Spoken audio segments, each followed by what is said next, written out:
Michael Carmel Vassallo. Oh, sorry, it's Vassallo, isn't it? This, How are Vassallo. you? I'm well, sir. How about yourself? Yes, not too bad at all, thank you. I know we've rescheduled a couple times, and always for me ends up making the some of the better episodes, in my opinion. Good things come to those who wait. You I know, sure do. you got a strong accent there, Michael. I guess, yeah. I mean, people have told me that. Tell me where you from? I'm from New York. Okay, and you're based in New York now. I am. I'm in Good, my home. good, good. And how is sunny New York this time of year? Well, as you just said, it was a beautiful sunshiny day, and as you can probably tell by my face, I got pretty sunburned, but it was all worth it. I was walking around outside for hours and hours, just soaking it all up. It was magnificent. Nice. I haven't done New York. I've done plenty of the States. I'd like to do a lot more. But New York, I've flown over. That's it. I've flown over only. Um, Yeah, you still there? it's been my home for pretty much my whole life.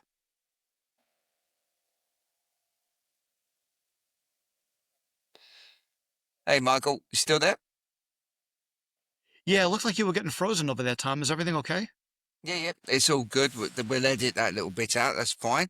Okay. I'm not too sure what happened to the internet, but that's technology for you, isn't it? So, anyway, Michael, tell me, what is it you do with yourself in New York? What's your vocation of choice? Well, I'm currently working in the transport. Actually, hold on a second. I have all these pop-ups on my computer telling me that That's I all right. got They're not viruses and affecting this stuff, here. so they're kind of distracting. I'm sorry. Yeah, I just want to they're popping up and they're getting in the way of me seeing you. All right, I just got rid of them. Okay, so for the past 13 months, I've been working in the transportation industry. Um, it's a very rewarding field, but my number one love since I was a little kid, basically 7 years old, has been creative writing. And back in October, I published my first novel, Agatha's Angel, which, if you can believe it, took me 15 years to craft. Wow.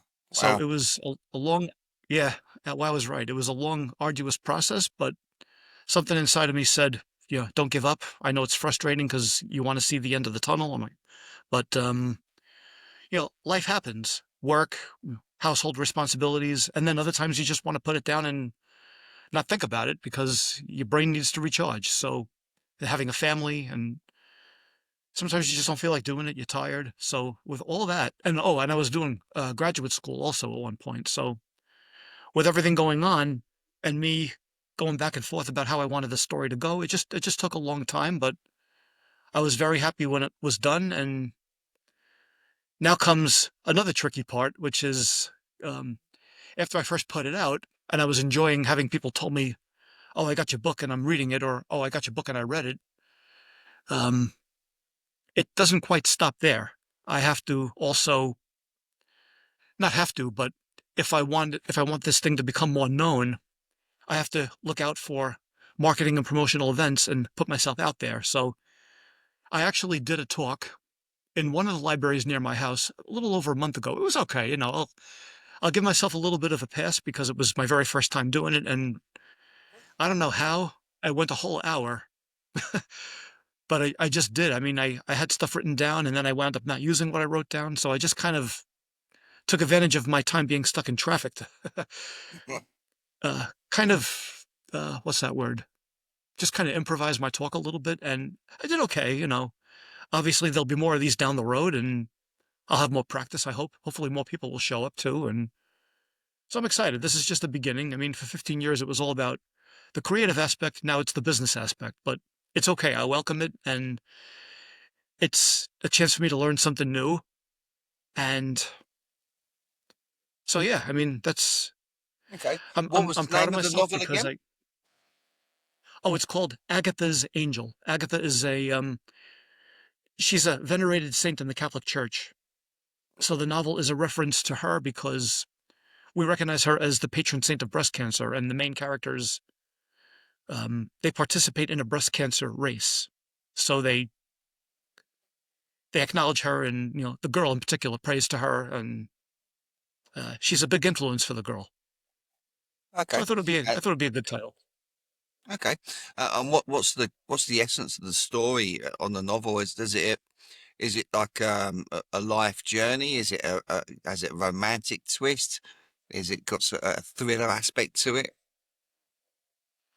Actually, Tom, um, it's both. It's there are romantic twists. I mean, the characters do grow together and learn things about each other, and they do face their hardships. I mean, in the beginning of every romance, this is what you call a honeymoon phase, where everything seems great, and oh man, I'm the luckiest man in the world. The girl says I'm the luckiest girl in the world, but then they get more involved and things pop up, and they're like, uh-oh, what's this? Or but that's to be expected.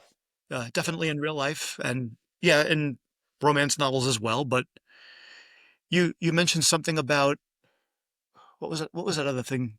Oh, it was about, you said something about a journey, I believe. You asked if there was a journey Yes, involved whether in it's the if book. it's a novel about a life journey, if there's romance twists, if there's a thriller element to it, they were my questions, but it can go a million and one ways.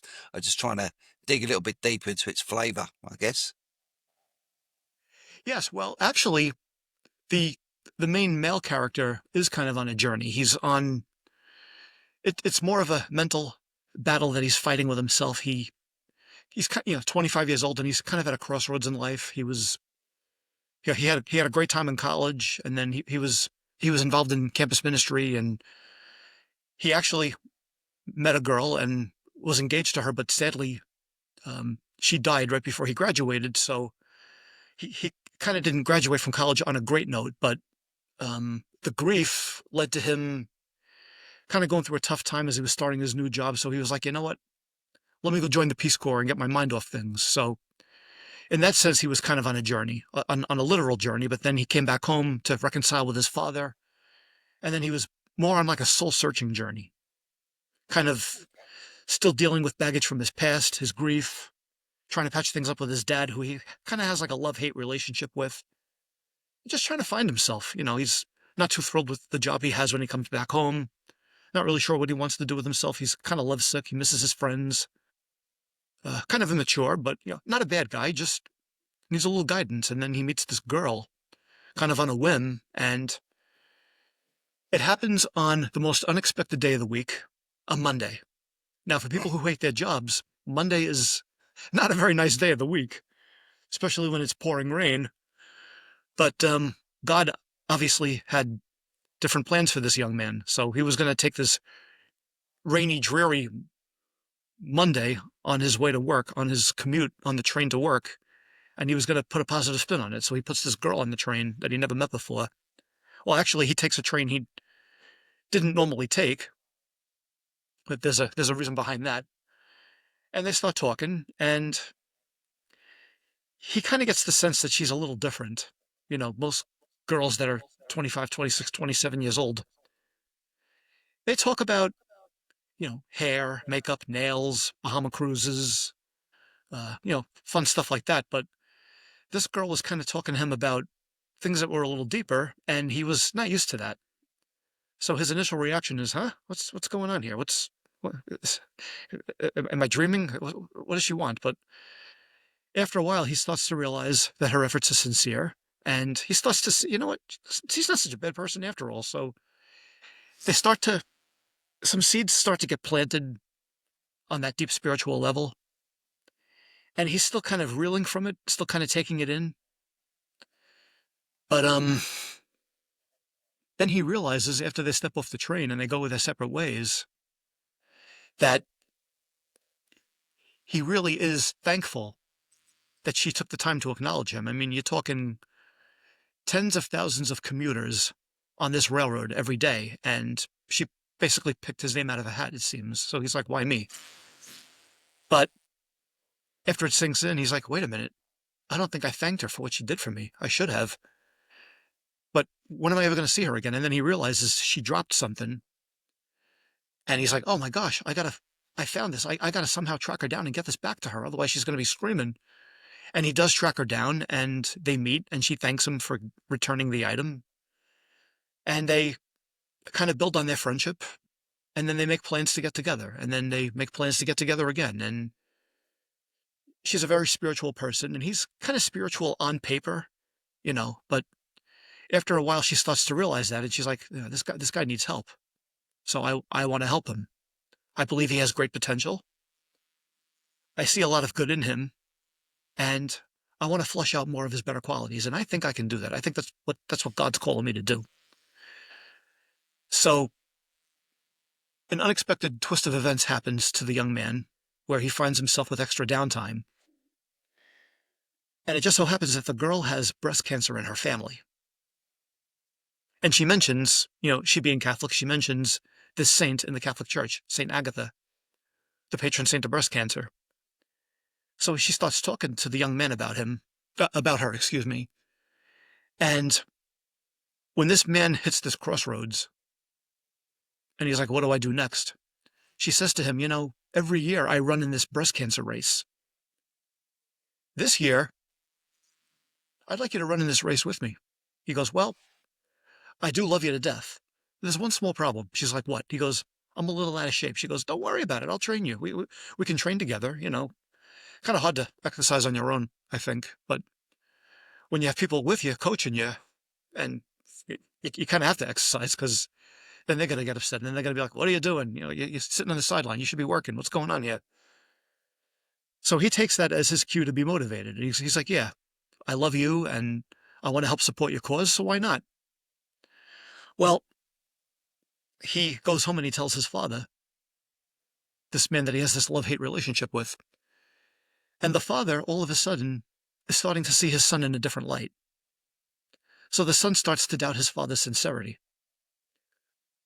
And he's like, "I don't believe you're sincere on this. I don't believe you're really happy for me with this."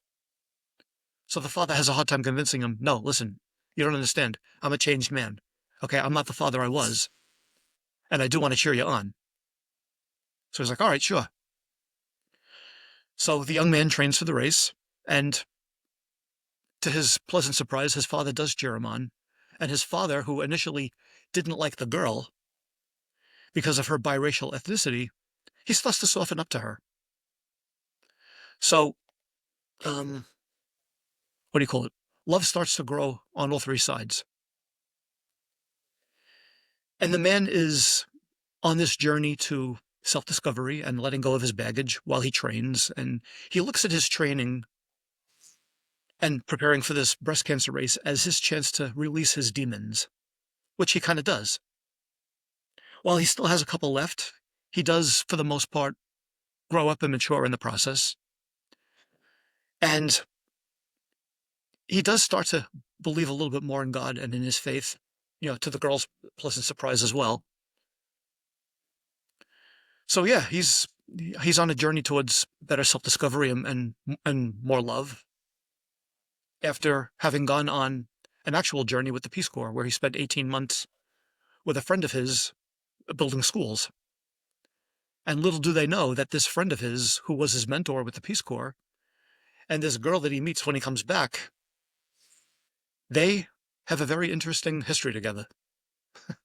Not a bad one, but a very surprising one, which I don't want to spoil it for my readers. But Yeah. yeah, the novel is full of many twists and turns.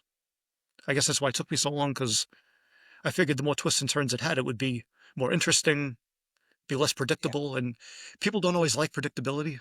They like to be surprised. So there were a lot of things I wanted to throw in there to kind of surprise people. I feel I did a pretty good job with it. I mean, my dad, he was the last one in my family to finish reading it, and he was telling me I loved all these twists and turns. So, Hmm. and my There dad we does are. not read fiction. Okay. All right. So, thanks for sharing that. It sounds an interesting book to read, and I wish it all the best. When Thank you, I Tom. we've had other novelists on here.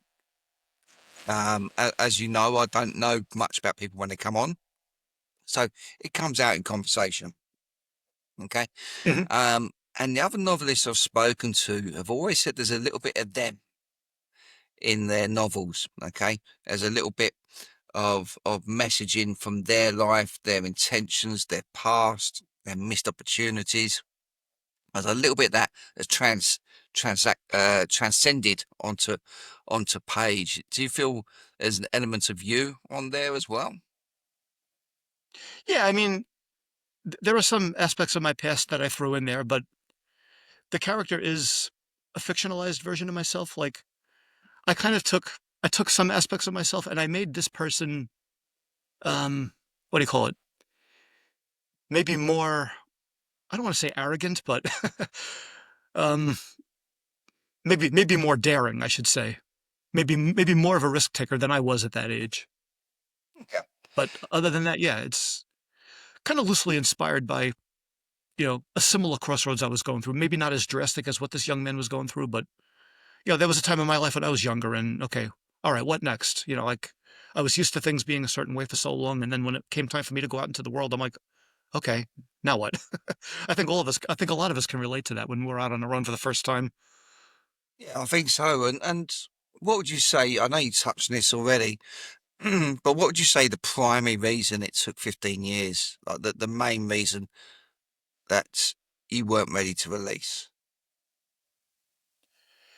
Well, because um, time was definitely a constraint. A lot of times, I mean, I was basically at the mercy of my lunch hour at work. That was my peak time to be motivated. And, in the mornings, every now and then in the mornings, before I started my workday, I would also do a little something. But at night, I would do something, but I'd be tired.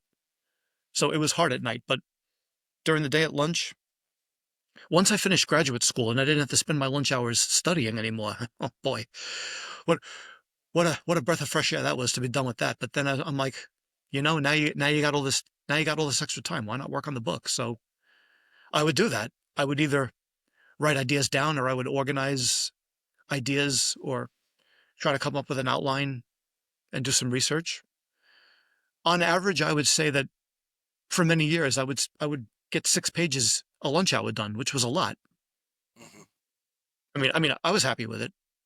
Yeah, And good. every So little bit helped, but the progress was still good, but life got in the way, but you persevered. There's probably plenty of listeners listening to this that are halfway, a third, a quarter for a book, have the idea of a book. But if they're really honest with themselves, probably life is getting in the way for its completion. And if they may never get it completed for that reason, what would be your advice to them? my advice to them would be a word I like to call stick-to-itiveness. Now, I'm not sure if you're familiar with Erin Brockovich. Yep. She's actually very famous here in the United States, and I love the movie about her. I mean, it's one of my favorite movies in the world. But the actual person wrote a book called "Take It From Me: Life is a Struggle and You Can Win." And one of the things that she touches on in the book repeatedly is stick-to-itiveness. And what that means is, if there's something you want, there's something you want to do, you have to keep it in mind. You can't let that fall by the wayside because then you're going to regret it. And I knew that if I didn't finish this book, I would regret it. And that was what motivated me. And I have 2 children that have disabilities. I love them to death. And life understandably gets hard with that. But even with that, I'm like, listen, this is something you have to do. Yes, your kids are important. Don't ever forget them. But this story is also a part of you, and you need to share this with the world as well. So never forget that this is your dream. You've been wanting to be a published author since you were 7 years old. A lot of people are anxiously waiting, nicely waiting, but more like happily waiting because they know this is something that you want. So, you know, do what you have to do, even if it is taking you a little time. Try not to get discouraged. And you do learn. I mean, at least for myself, I learned a little bit of patience from this whole thing. There were other times I wanted to pull my hair out and throw it against the wall. I'm like, I'm done with you. Come on already. But I'm like, no, let's let's finish this, and then we'll reap the rewards of people saying that it's great, or hey, listen, there are going to be people that are going to think it's not so great, and that's okay too. But it's like Star Wars. I mean, as popular as Star Wars is, not everybody likes it, and I know that not everybody's going to like my book, and that's okay too. And you're right, it's not about that. You can't be affected by it. But I think what's good about you sharing your personal circumstance, your divided commitments, and how you've circumnavigated that, it kind of takes away uh, a, other people's excuses as well, which is good. So if we can see some half-finished books come to the world off the back of this conversation, I think that's quite an exciting outcome. For yourself then, now that book's finished, have you got any others that you're looking to push through? A 2.0, maybe an autobiography? What, have you got anything in the cards? I wouldn't necessarily think about an autobiography of myself, but I do. I every now and then I get the itch to maybe try to start writing something else, but I just have to follow my own advice and be committed. I'm not as committed right now to starting something new because I'm mainly focused right now on the career I've had over the past 13 months and, getting this book out. So marketing this book and going to author talks is going to be taking up a lot of my time, which is okay. So, but in the process, if I'm ever home on a quiet day and I get bit by that bug again, yeah, I'll write some stuff down and we'll see what happens. I mean, if this is the only book that I put out in the world, it's okay. At least I did one, and I can look back at the end of my life and I can say I did it. Yeah. It's not about Uh, quantity, it's about that one accomplishment at least. and that's exactly it. So, when this does get published, please do put a link for the book in the comments and maybe a little bit of uh, an, a nutshell about what it's about so people can glance at it. We're getting decent traffic now. So this is probably another good method for you to advertise it. Outside of the book itself, people were listening to your story and they'd like to make contact with you, ask you some questions. What would be the best platform for them to make contact with you? I have people reach out to me on LinkedIn. I have people reach out to me on Facebook. And for now, that's really the only way. I mean, other than that, if family friends and family members read it, then obviously they got my number. So I'm not worried about that. But right now, I'm a little bit skeptical of giving out my phone number to too many people. But I I'm sure wouldn't even if worry people, about a phone number on here because the audience is worldwide anyway. That's what I'm saying. Which platform?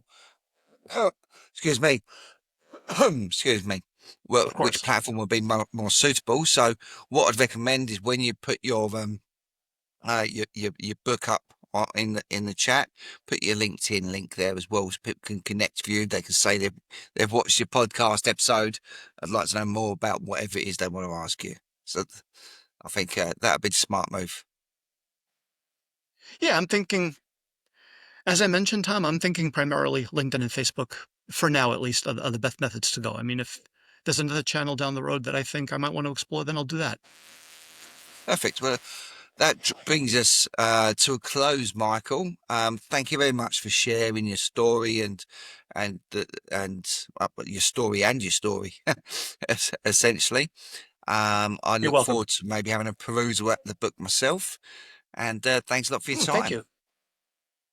Thank you for yours, Tom. It was great virtually meeting you, and you seem like a pretty cool guy. So hopefully we'll talk again. All right.